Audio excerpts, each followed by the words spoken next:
تو آج ہم ایک ایسی کہانی کا گہرا جائزہ لینے والے ہیں جسے قرآن میں کہا گیا ہے احسن القصص، یعنی سب سے بہترین کہانی۔ جی، سورت یوسف کی۔ اور یہ نام بہت معنی خیز ہے کیونکہ یہ قرآن کی واحد سورت ہے جو شروع سے آخر تک مکمل طور پر ایک ہی نبی کے قصے کے لیے وقف ہے۔ بالکل، اور آج کی ہماری گفتگو کا مقصد صرف کہانی سنانا نہیں ہے بلکہ یہ سمجھنا ہے کہ اس میں ایسی کیا خاص بات ہے کہ اسے اتنی اہمیت دی گئی۔ جی، ہم اس کے تاریخی پس منظر، اس سے جڑے کچھ تنازعات اور وہ اسباق جو آج بھی حیران کن طور پر متعلقہ ہیں، ان سب پر بات کریں گے۔ تو میرا پہلا سوال تو یہی ہے کہ آخر ایک پوری سورت صرف ایک کہانی کے لیے کیوں وقف کی گئی؟ یہ قرآن میں بہت غیر معمولی بات ہے۔ یہی اس کی سب سے منفرد خصوصیت ہے۔ یہ ایک مکی سورت ہے، یعنی ہجرت سے پہلے نازل ہوئی، اور اس کی 111 آیات ہیں۔ اس کے نزول کی 2 اہم وجوہات بتائی جاتی ہیں۔ اچھا۔ پہلی وجہ ایک آزمائش تھی۔ ذرائع کے مطابق مکہ میں جو یہودی علماء تھے انہوں نے قریش کو اکسایا۔ اچھا، اکسایا؟ کس بات پر؟ کہ وہ پیغمبر اسلام سے بنی اسرائیل کے کنعان سے مصر منتقل ہونے کا قصہ پوچھ کر ان کا امتحان لیں۔ صحیح۔ کیونکہ ان کا خیال تھا کہ یہ ایک ایسی کہانی ہے جس کی تفصیلات عربوں کو معلوم نہیں ہوں گی، تو یہ ان کی نبوت کو جانچنے کا ایک طریقہ تھا۔ تو یہ ایک طرح کا علمی چیلنج تھا، ایک اونچے درجے کا مذہبی امتحان۔ لیکن ہمارے ذرائع کہتے ہیں کہ اس کے نزول کی ایک بہت ذاتی اور بہت انسانی وجہ بھی تھی، ہے نا؟ جی بالکل، اور شاید یہ زیادہ اہم وجہ تھی۔ یہ سورت عام الحزن یعنی غم کے سال کے دوران نازل ہوئی۔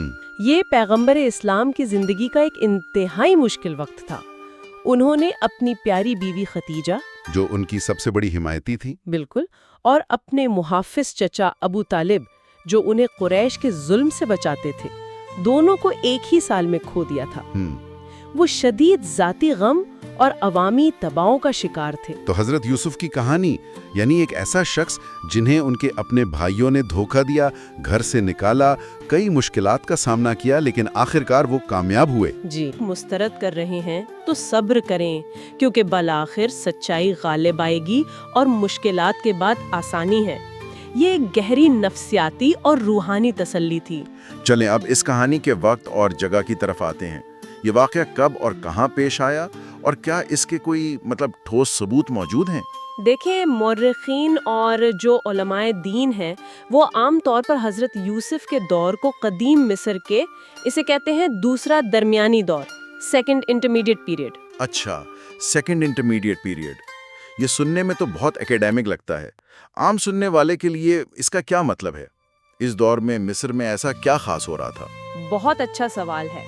اس دور کی سب سے خاص بات یہ تھی کہ مصر پر مقامی مصریوں کی حکومت نہیں تھی۔ اچھا، تو پھر کس کی تھی؟ بلکہ اس پر ہیوکسوس یعنی چرواہے بادشاہ حکومت کرتے تھے۔ یہ سامی نسل کے لوگ تھے جو کنعان اور لیونت کے علاقے سے آئے تھے۔ تو ایک طرح سے غیر ملکی قابض سمجھا جا سکتا ہے۔ جی بالکل، اور یہ تفصیل اس کہانی کو سمجھنے کے لیے بہت بہت اہم ہے۔ اچھا، تو اس سے کیا فرق پڑتا ہے؟ مصر پر غیر ملکیوں کی حکومت تھی تو اس سے بہت بڑا فرق پڑتا ہے۔ اس سے یہ سمجھنا آسان ہو جاتا ہے کہ ایک غیر مصری یعنی حضرت یوسف، جو کہ ایک عبرانی اور سامی تھے، وہ مصر کے اتنے اعلیٰ عہدے یعنی وزیر اعظم یا عزیز مصر تک کیسے پہنچے؟ صحیح۔ اگر اس وقت کسی قوم پرست مصری فرعون کی حکومت ہوتی تو شاید ایک غیر ملکی کا اتنی طاقت حاصل کرنا ناممکن ہوتا، لیکن ایک سامی حکمران کے لیے ایک دوسرے ذہین اور قابل سامی شخص کو اتنے بڑے عہدے پر فائز کرنا زیادہ منطقی لگتا ہے۔ واہ، یہ تو جیسے کہانی کا ایک بہت بڑا پزل پیس اپنی جگہ پر فٹ ہو گیا ہو۔ اس سے ان کا اقتدار میں آنا معجزے کے ساتھ ساتھ سیاسی طور پر بھی ممکن نظر آنے لگتا ہے۔ جی، ہمارے ذرائع میں ایک اور بہت دلچسپ لسانی ثبوت کا بھی ذکر ہے۔ اسے تو اس بحث میں ایک سموکنگ گن کی طرح پیش کیا جاتا ہے۔ جی، یہ ایک کلیدی نکتہ ہے جس پر مسلم علماء بہت زور دیتے ہیں۔ قرآن میں حضرت یوسف کے دور کے حاکم کو الملک یعنی بادشاہ کہا گیا ہے۔ الملک، ٹھیک ہے۔ جبکہ کئی صدیوں بعد حضرت موسیٰ کے دور کے حاکم کو فرعون کہا گیا ہے۔ اچھا۔ اب دلچسپ بات یہ ہے کہ جدید مصریات یعنی ایجپٹولوجی اس بات کی تصدیق کرتی ہے کہ فرعون کا لقب، جس کا مطلب ہے عظیم گھر، وہ ہکسوس دور میں استعمال نہیں ہوتا تھا۔ واقعی؟ جی، یہ لقب بعد میں نئے بادشاہت یعنی نیو کنگڈم کے دور میں اپنایا گیا، جو حضرت موسیٰ کا دور تھا۔ تو قرآن نے ان دونوں ادوار کے حکمرانوں کے لیے الگ الگ اور تاریخی طور پر درست القابات استعمال کیے؟ بالکل، اور مسلم علماء اسی لسانی درستگی کو قرآن کے الہامی ہونے کا ایک بڑا ثبوت قرار دیتے ہیں۔ ان کا ترک یہ ہے کہ 7ویں صدی کے عرب میں کسی شخص کو مصری تاریخ کی اتنی باریک تفصیلات کا علم کیسے ہو سکتا تھا؟ اور بائبل میں کیا ہے؟ اس کے برعکس بائبل میں، جو بہت پہلے لکھی گئی، دونوں ادوار کے حکمرانوں کے لیے عام طور پر فرعون کا لفظ ہی استعمال ہوا ہے۔ یہ لسانی تفصیل تو واقعی بہت پریسائز ہے۔ یہ ایک تاریخی فنگر پرنٹ کی طرح محسوس ہوتی ہے۔ لیکن کیا اس طرح کی پریسیجن ہمیں زمین پر بھی کہیں ملتی ہے؟ میرا مطلب ہے، کیا مصر میں کوئی آثار قدیمہ کے ٹھوس ثبوت ہیں؟ یہ وہ جگہ ہے جہاں معاملہ تھوڑا پیچیدہ ہو جاتا ہے۔ حضرت یوسف کے نام کا کوئی براہ راست کتبہ، کوئی مجسمہ یا کوئی تحریر نہیں ملی۔ اچھا۔ اور اسی بنیاد پر کچھ مورخین اس کہانی کو صرف ایک افسانہ قرار دیتے ہیں، لیکن بالواسطہ شواہد ضرور موجود ہیں۔ جیسے کہ مثال کے طور پر مصر میں اس دور کے بڑے بڑے غلہ گوداموں یعنی سائلوز کی بقایا ملی ہیں، جو قحط کے دوران مرکزی سطح پر اناج ذخیرہ کرنے کی قرآنی کہانی کو سپورٹ کرتی ہیں۔ تو کوئی یوسف یہاں تھے کا بورڈ تو نہیں ملا، لیکن حالات اور شواہد کہانی سے مطابقت رکھتے ہیں۔ جی۔ اس کے علاوہ تاریخی دستاویزات سے یہ بھی ثابت ہے کہ اس دور میں سامی نسل کے لوگ مصر میں اعلیٰ سرکاری عہدوں پر فائز تھے، تو ایک سامی کا وزیر بننا کوئی انہونی بات نہیں تھی۔ اور براہ راست ثبوت نہ ملنے کی کوئی وجہ؟ ایک ممکنہ وجہ یہ بھی بتائی جاتی ہے کہ جب مقامی مصریوں نے ہکسوس حکمرانوں کو شکست دے کر دوبارہ اقتدار حاصل کیا، تو انہوں نے غیر ملکی حکمرانوں کی تاریخ اور ان کی یادگاروں کو منظم طریقے سے مٹانے کی کوشش کی، تاکہ ان کی حکومت کا کوئی نشان باقی نہ رہے۔ ٹھیک ہے، یہ بات سمجھ آتی ہے۔ اب اس سب سے بڑے سوال پر بات کرتے ہیں جو اکثر اٹھایا جاتا ہے۔ یہ کہانی بائبل کی کتاب پیدائش میں بھی بہت تفصیل سے موجود ہے، تو قرآن اور بائبل کے بیانات میں کیا تعلق ہے؟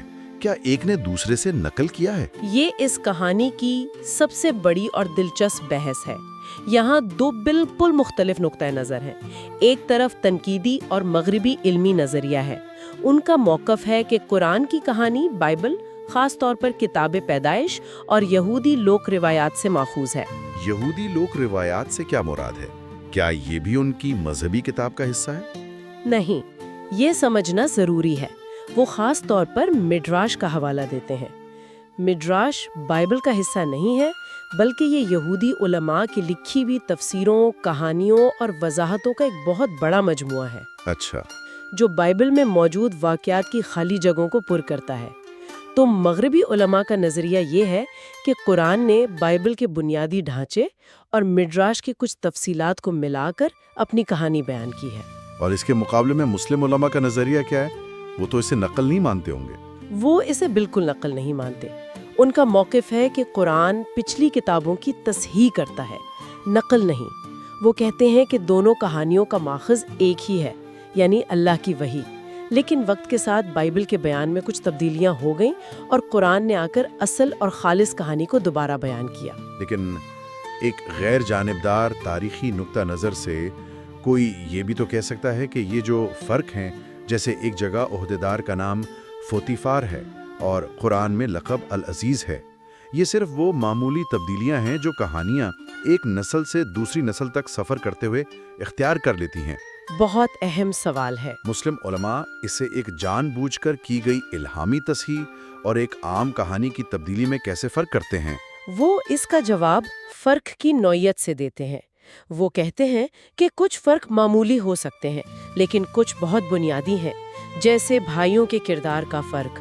قرآن میں بھائیوں پر اجتماعی طور پر الزام عائد کیا گیا ہے، جبکہ بائبل میں یہودا کو حضرت یوسف کو فروخت کرنے کی تجویز دینے والا بتایا گیا ہے۔ صحیح۔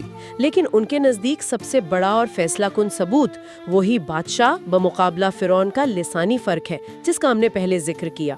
ان کا کہنا ہے کہ یہ کوئی اتفاقی تبدیلی نہیں، بلکہ ایک ایسی تاریخی حقیقت ہے جو صرف الہامی علم کے ذریعے ہی ممکن تھی۔ چلیں اب کہانی کے اندر چلتے ہیں۔ اس میں حضرت یوسف کے حسن کا بہت زیادہ ذکر ہے۔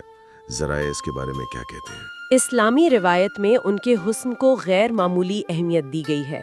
ایک مشہور حدیث کے مطابق انہیں تمام انسانوں کا نصف حسن عطا کیا گیا تھا۔ نصف حسن؟ جی، لیکن قرآن خود اس کی براہ راست تعریف نہیں کرتا، بلکہ ایک بہت ہی ڈرامیٹک اور طاقتور منظر کے ذریعے اس کی عکاسی کرتا ہے۔ آپ اس واقعے کی بات کر رہی ہیں جب مصر کی امیر خواتین عزیز مصر کی بیوی پر تانے کستی ہیں؟ جی، وہ ان سب کی ضیافت کا اہتمام کرتی ہے، انہیں تیز چھریاں اور پھل دیتی ہے، پھر وہ حضرت یوسف کو ان کے سامنے آنے کا کہتی ہے۔ جب وہ خواتین انہیں دیکھتی ہیں تو ان کے حسن میں اتنی کھو جاتی ہیں کہ پھل کاٹنے کے بجائے اپنی انگلیاں کاٹ بیٹھتی ہیں، اور بے اختیار کہہ اٹھتی ہیں کہ یہ کوئی انسان نہیں، یہ تو کوئی معزز فرشتہ ہے۔ بالکل۔ یہ ایک بہت ہی شاندار سینما کی طرح کا منظر ہے۔ کہانی یہ نہیں کہتی کہ وہ بہت خوبصورت تھے، وہ آپ کو دکھاتی ہے کہ اعلیٰ سوسائٹی کی خواتین کا ایک پورا کمرہ ان پر اس طرح مبہوت ہو جاتا ہے کہ وہ بھول جاتی ہیں کہ ان کے ہاتھ میں چھریاں ہیں۔ بالکل۔ یہ کسی چیز کو بیان کرنے کا ایک ناقابل یقین حد تک مؤثر طریقہ ہے، اور یہ کہانی کی ادبی خوبصورتی کی ایک بہترین مثال ہے۔ لیکن کیا اس قدیم کہانی کے اسباق آج کے جدید معاشرے کے لیے بھی ہیں، یا یہ صرف ایک پرانی تاریخی داستان ہے؟ یقیناً ہے، یہ کہانی دائمی انسانی اقدار سے بھری ہوئی ہے۔ سب سے پہلا اور واضح سبق تو مشکلات میں ثابت قدمی اور مانسک مضبوطی یعنی ریزیلینس ہے۔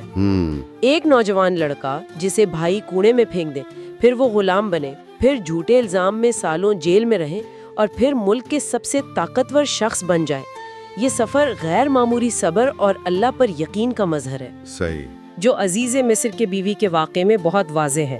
اور شاید سب سے بڑا سبق انتقام پر معافی کو ترجیح دینا ہے۔ جی، جب ان کے بھائی بھیک مانگتے ہوئے ان کے پاس آتے ہیں تو ان کے پاس بدلہ لینے کی پوری طاقت تھی۔ پوری طاقت تھی، لیکن وہ کہتے ہیں آج تم پر کوئی ملامت نہیں، اور انہیں معاف کر دیتے ہیں۔ ذرائع میں ان کی معاشی منصوبہ بندی کا بھی خاص طور پر ذکر ہے، جسے آج کے دور سے جوڑا جاتا ہے۔ جی، اور یہ نقطہ بہت دلچسپ ہے۔ کچھ تجزیہ کار حضرت یوسف کو تاریخ کا پہلا وزیر خزانہ یا وزیر منصوبہ بندی کہتے ہیں، جنہوں نے اس تصور کو پیش کیا جسے آج ہم کاؤنٹر سائیکلیکل فسکل پالیسی کہتے ہیں۔ یہ سننے میں تو بہت پیچیدہ لگ رہا ہے، آسان لفظوں میں اس کا کیا مطلب ہے؟ اس کا تصور بہت سادہ لیکن انقلابی ہے۔ خوشحالی کے سالوں میں جب فصلیں زیادہ ہوں تو جارحانہ انداز میں بچت کرو، یعنی ٹیکس بڑھا کر یا اناج ذخیرہ کر کے، جی، تاکہ اس بچت کو قحط یا بدحالی کے سالوں میں استعمال کر کے معیشت کو تباہی سے بچایا جا سکے۔ تو آپ یہ کہہ رہے ہیں کہ ایک قومی رینی ڈے فنڈ یا اسٹریٹجک ریزرو کا تصور، جس کے لیے آج کی حکومتیں بھی جدوجہد کرتی ہیں، 3500 سال پہلے قومی سطح پر نافذ کیا جا رہا تھا۔ بالکل، یہ ایک لازوال معاشی اصول ہے۔ یہ تو قدیم دور کی گورننس کے بارے میں ایک ناقابل یقین بصیرت ہے۔ اس کے علاوہ ایک اور سائنسی ربط بھی ملتا ہے۔ حضرت یوسف نے مشورہ دیا تھا کہ اناج کو اس کی بالی میں یعنی ان اٹس ایئر محفوظ کیا جائے۔ اچھا، جدید زرعی سائنس اس بات کی تصدیق کرتی ہے کہ گندم کو اس کے بھوسے میں رکھنے سے وہ کیڑوں، نمی اور پھپھوندی سے زیادہ عرصے تک محفوظ رہتی ہے۔ اور اس معجزے کے بارے میں کیا خیال ہے جہاں حضرت یوسف کی قمیص سے ان کے والد کی بینائی واپس آ جاتی ہے؟ قرآن اسے ایک معجزے کے طور پر پیش کرتا ہے۔ کچھ جدید محققین نے یہ دعویٰ کرنے کی کوشش کی ہے کہ انسانی پسینے میں ایسے مرکبات ہو سکتے ہیں جو آنکھوں کی کچھ بیماریوں میں مدد دے سکتے ہیں، لیکن یہ کوئی ثابت شدہ سائنسی بات نہیں ہے۔ جی، اسے سائنسی برادری میں متنازع سمجھا جاتا ہے اور یہ کوئی معیاری طبی علاج تسلیم نہیں کیا جاتا۔ ذرائع اسے ایک روحانی اور معجزاتی واقعہ ہی قرار دیتے ہیں۔ تو ان تمام باتوں کا کیا مطلب نکلتا ہے؟ ہم نے تاریخ، لسانیات، مذہبی بحث اور جدید اسباق سب کا جائزہ لیا۔ یہ ایک ایسی کہانی ہے جو ایک تاریخی معمہ بھی ہے، ایک مذہبی بحث کا موضوع بھی، اور گہرے اخلاقی اسباق کا خزانہ بھی۔ بالکل، اسے دیکھنے کے کئی زاویے ہیں۔ ایک مسلمان کے لیے یہ الہامی وحی ہے، ایک یہودی یا عیسائی کے لیے یہ ان کی اپنی مقدس روایت کا اہم بیان ہے، ایک سیکولر مورخ کے لیے یہ 7ویں صدی کا ایک ادبی شاہکار ہے۔ لیکن ایک بات پر تقریباً سب متفق ہیں۔ جی، اور وہ ہے اس کی ادبی خوبصورتی اور اخلاقی گہرائی۔ یہ کہانی حسد، دھوکہ، صبر، پاک دامنی، معافی اور آخرکار ملاپ کے پیچیدہ انسانی تجربات کو بڑی خوبصورتی سے بیان کرتی ہے۔